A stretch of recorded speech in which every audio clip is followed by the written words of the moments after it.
Welcome back to Authentic Tales YT, where the border between reality and the inexplicable blurs, unveiling stories that are as unsettling as they are true. Tonight, we delve into the Falcon Lake UFO incident, a case so perplexing, it's baffled skeptics and believers alike for decades. Fasten your seatbelts and dim the lights. We're venturing into the unknown. Are you ready? Stefan Michalak adjusted the straps on his backpack as he ambled along the rocky terrain near Falcon Lake, Manitoba. It was May 20th, 1967, a beautiful spring day.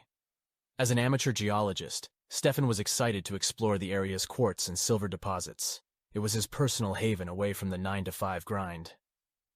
Around noon, after collecting several promising specimens, Stefan decided to break for lunch. He unfolded his small camping chair, pulled a sandwich from his bag, and sat down to eat, relishing the serenity of nature. Birds sang, the wind whispered through trees, and the sunlight seemed to dance on the water's surface. Suddenly, a gaggle of geese burst from the nearby reeds, squawking and honking in frantic unison. Stefan looked up, puzzled. What could startle them so? That's when he heard it, a strange whirring sound that filled the air. He stood up, glanced upwards, and saw two saucer-shaped objects descending from the sky, hovering around 45 meters, 150 feet, above him, and emitting a red glow. According to Michalak, the objects were cigarette-shaped things with humps in the middle. At first, he presumed the UFOs were American experimental aircraft, but became less sure of himself when one of the objects stopped mid-air, then abruptly changed direction and soared back into the sky. The other continued its descent, landing on a flat section of rock about 150 feet away. Exercising caution, Michalak stayed at a distance for about half an hour, swiftly sketching the craft. Eventually, curiosity got the better of him, prompting a closer inspection. Holding on to the idea that the object might be an experimental plane, Michalak searched for any distinguishing marks but found none. The craft's exterior was peculiarly smooth and metal-like, without any discernible seams. It was as if the surface was crafted from polished glass. He gauged the UFO to be approximately 10.5 meters, 34 feet, long, and 4.5 meters, 15 feet tall. Adding to the enigma, Michalak described the craft's color as fluctuating between shades of gray and red, reminiscent of glowing hot stainless steel. This radiance cast a mysterious golden halo surrounding the entire vessel. There was an unusual warmth enveloping the area around the UFO, accompanied by a distinct sulfuric odor. Suddenly, a door-like aperture appeared on the side of the craft, revealing a brightly lit interior. Not sensing any immediate danger, and driven by a compulsion he couldn't explain, Stefan moved even closer. He peeked inside, expecting to see occupants, but there was nobody, just panels of blinking lights and unfamiliar symbols. He thought he discerned faint, human-like voices emanating from the entrance, although the words were indistinct and unintelligible. His first attempt to engage was in English, but the voices abruptly ceased, offering no reply. Undeterred, he then alternated among Polish, Russian, and German, but the inhabitants of the craft remained unresponsive. Not sensing any immediate danger and driven by a compulsion he couldn't explain, he decided to put on his welding goggles for protection and ventured even nearer to the mysterious object. He peeked inside, expecting to see occupants, but there was nobody, just panels of blinking lights and unfamiliar symbols. Upon making physical contact with the vessel, he discovered it was intensely hot. So much so that his gloves started to melt upon contact. The craft rotated clockwise, and Michalak observed a grid-patterned exhaust vent on its side. Suddenly, a burst of gas expelled from the vent, setting his clothes on fire and leaving enigmatic burn marks on his flesh. After this startling event, the UFO ascended rapidly into the sky and disappeared from sight. As Stefan Michalak stood up, his heart pounding and his ears ringing, he couldn't quite fathom what had just happened. A kind of surreal fog enveloped his thoughts. His eyes darted to the sky one more time, half expecting the mysterious craft to reappear. But it was just the blue sky and a few scudding clouds that met his gaze. Shakily, Stefan picked up his bag, wincing as he felt the pain emanating from his chest. He unbuttoned his shirt and looked down. What he saw almost made him forget the breathtaking spectacle he had just witnessed. A grid of red burn-like marks had appeared on his skin, as if imprinted by some hot metallic mesh, his mind racing as he began the trek back to his car. During the drive home, he debated with himself. Should he go to the authorities? Would they think him mad? At approximately 3 p.m., on the day of incident, Stephen encountered an officer of the Royal Canadian Mounted Police on the highway. He waved at him, and the officer stopped to see what he wanted. But Stephen shouted at him to stay away from him. He told him that he saw 2 spaceships. They were rotating at high speed, emitting red glow. He further told the officer that he may have some skin disease or radiation because of the substance which came out of the UFO burning his chest, hat, and shirt. Stephen refused to let an RCMP officer inspect his shirt or chest wounds.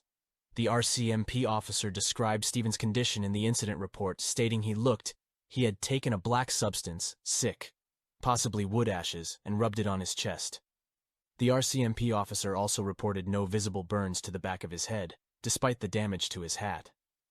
Officer didn't notice any odor or liquor on Stephen, but his appearance was similar to one as his eyes were red and he was unable to respond coherently. Officer offered him ride to Falcon Beach and arranged treatment for him, but Stephen refused, saying he was all right. After that, Stephen went to hospital himself. The physicians were puzzled by his burns, which seemed to form a pattern similar to a grill, almost as if he'd been branded. The exact same pattern of holes that was on the grid on the side of the craft in the same order, in the same rows in the same number, appeared as red spots on his lower abdomen, red dots. Doctors treated his wounds, but had no explanation for what could have caused them.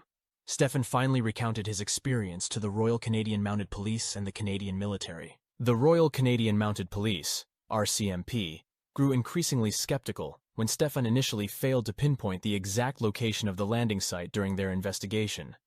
Their doubts were further fueled upon discovering that Stephen had consumed a significant amount of beer the night before the alleged encounter. This information cast a shadow of doubt over his credibility and the reliability of his account. However, Stephen's fortunes took a turn in July when he finally managed to lead investigators to the purported landing site. After several hours, they found a burned-out circle the same size as the craft Stephen had seen. It was more than 30 feet across. RCMP officers conducted tests and confirmed elevated levels of radiation in the area, a revelation that temporarily swung the pendulum back in Stephen's favor. The startling find prompted the health department to consider quarantining the area, raising concerns about potential health hazards. However, it was discovered that radium deposits naturally occurred beneath the entire region, offering a plausible reason for the anomalous readings. This finding somewhat dampened the sensational nature of Stephen's claims, as it offered a terrestrial explanation for at least one aspect of the mysterious incident. A year following the event, Stephen, accompanied by a companion, revisited the site. There they discovered a molten substance that emitted radioactivity. Upon examination, it was revealed that the substance was a rare form of silver. Intriguingly, it was layered with pitchblende ore, a combination of uranium and radium. Some speculate that this material was deliberately placed by someone aiming to lend more credibility to Stephen's account. Was the UFO real? Unlike most UFO encounters, which are often quickly brushed aside, the Falcon Lake incident garnered significant attention and investigation. Key agencies in both Canada and the United States looked into the matter, including involvement from the U.S. Air Force as part of the Condon Committee's research. So what sets Michalak's story apart? Several elements contribute to its intrigue. 1. Trustworthiness of the witness. Stephen Michalak, the primary eyewitness, was regarded as a dependable and credible person who had never been known to make exaggerated statements or seek the spotlight. This aspect of his character added a layer of believability to his narrative. Additionally, Michalak's assertions were always relatively grounded. Notably, he did not profess a belief in extraterrestrials before the event. 2. In-depth account. Michalak provided a comprehensive portrayal of both the UFO and the entities he claimed to have encountered. He characterized the craft as saucer-like, metallic, and capable of emitting intense heat blasts. Specific elements of his narrative, such as the presence of a hinged door on the craft, contributed to the perception that his experience was authentic. 3. Lack of conventional explanations. Many skeptics and experts have grappled with offering a traditional, logical explanation for the event, even though some have suggested more routine possibilities, like the presence of a regular aircraft or a military apparatus. None have successfully reconciled all the described specifics and tangible proof presented. 4. Tangible proof. Michalak brought forth material evidence to back up his assertions. Clear burn marks on his body aligned with his account of exposure to an intense heat blast. Similarly, evaluations from the Mayo Clinic underscored certain aspects of his narrative. The charred vegetation found at the purported landing spot further served as reinforcing evidence. 5. Similar sightings. The Falcon Lake incident is frequently examined within the larger landscape of UFO accounts and testimonies from various people. The corroboration that comes from multiple, unrelated witnesses detailing similar phenomena can bolster the notion that an extraordinary or inexplicable event has taken place. That being said, not all are persuaded that Michalak genuinely experienced a UFO encounter. Critics have proposed a variety of other explanations for the events at Falcon Lake, including 1. Hoax or fabrication, a go-to explanation for many skeptics. There's speculation that Stefan Michalak might have concocted the whole event as a ruse, either for attention or potential monetary benefits. However, this theory struggles to account for the tangible evidence or the fact that Michalak, in his later years, actively avoided the limelight. 2. Mistaken identity. Some suggest that Michalak may have come across a familiar type of aircraft, perhaps a helicopter or an experimental military vehicle. This could shed light on the peculiar appearance and actions of the observed object. Yet this perspective doesn't necessarily contradict anything, given that Michalak's description aligns with this very possibility. 3. Acts of nature. A favorite among skeptical circles. Some hypothesize that the Falcon Lake episode could stem from naturally occurring events, such as a unique weather pattern, an electrical outburst, or an uncommon atmospheric occurrence. 4. Psiological influences. Another theory posits that Michalak might have been under the sway of hallucinations or delusional thinking, attributable to either mental health conditions or substance misuse. While Michalak asserted that he was sober during the incident, a nearby bartender later disclosed that he had consumed 5 bottles of beer the previous night. This detail has been seized upon by some skeptics to insinuate that Michalak had a drinking problem. A lasting enigma. What makes the Falcon Lake incident especially captivating is the difficulty in outright dismissing it, unlike many other reported UFO encounters. Michalak emerged as a credible witness who had neither a predisposition toward conspiracy theories before the event nor an inclination toward them afterward. Further supporting his account was a range of physical evidence, some of which was quite peculiar. Both the Canadian and U.S. governments appeared to treat Michalak's claims with a level of seriousness. Although their official reports did not confirm the existence of the UFOs Michalak described, the very allocation of resources to investigate the incident is noteworthy in itself. Regrettably, Michalak passed away in 1999, and it seems we, like him, may never get to the bottom of what actually occurred that day. Over the past 3 decades, skeptics have worked diligently to discredit him, portraying him as either a habitual drinker, mentally unstable, or simply dishonest. Despite their efforts, they have been unable to provide fully satisfying explanations for all that Michalak claimed to have experienced. Such tales, like the Falcon Lake UFO incident, remind us that the universe holds many enigmas, waiting in the shadows of our understanding. The line between reality and the unknown blurs, challenging our beliefs. Thank you for joining me on this journey into the strange and unexplained.